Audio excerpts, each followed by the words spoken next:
ku dinga zama mathna bibbiyu wa furada ɗaɗɗaya, wato daidai ne ka samu wani abokinka ka ce yau ka zo mu zauna mu yi nazari game da rayuwar anguwanmu shekara 10 ko 20 da ya wuce.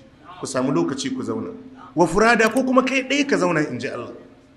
Ku ɗauko lissafi, gidansu wani mamansu ta rasu, gidansu wani babansu ya rasu, ƙaninsu ya rasu, yayansu ya rasu. Ku bi ɗaya bayan ɗaya, insha Allahu ba da ku gama wannan lissafin ba sai kun ga babban wa'azi tattare da ku. An taqumu lillahi masna wa furada. Idan cin hanci ne kake karɓa yalla boy, wannan cin hancin zai kai ka wuta. Zai kai ko ba zai kai ba? Kai musulmi ne, kai imani da Allah.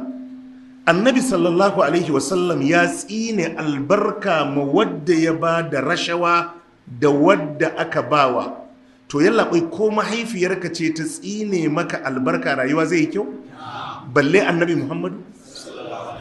Kuma ka auna abin da kake karban da wuta, yanzu farashin wannan cin hancin ya kai a sayi wuta da shi? Bai kai ba. Lissafi za ka yi yanzu akan wannan 200,000, miliyan 1, miliyan 2, miliyan 3, kai ka haƙura akan azaban kabari? Ka haƙura da wannan akan azaban kabari?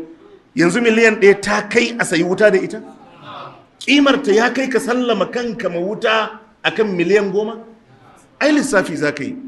Idan karuwa ce ka kalle ta da kyau, yanzu wannan ya kamata in shiga wuta akanta? Yanzu ka sadaukar ma kanka wa azaba akan wacce?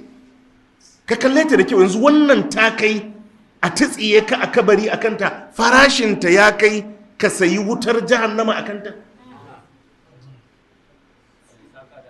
Ga sunan ayoyi a Qur'ani, Allah zai ce kar ku bari 'ya'yanku ko dukiyanku su kai ku wuta. Ka kalli 'ya'yan, yanzu akan wane ya kamata ka shiga wuta? Ya kamata akan yaran ka saci kuɗin mutane don ka gina musu gida? Kai babanka gida ya gina maka ya bar maka? Su masu tashi su nemi nasu mana. In baka da shi sai ka yi sata? Akan me zaka je a tsiye ka ana maka hisabi mai tsauri, su kuma suna nan suna walwala da wannan dukiyar? Wutar zaka kalla da kuma abin da zaka saya. Shi yasa in wuta da Allah ya ga aikinsu da makomarsu sai ya ce fa ma asbarahum alan nar. Allah ce kai waɗannan suna da haƙuri akan wuta.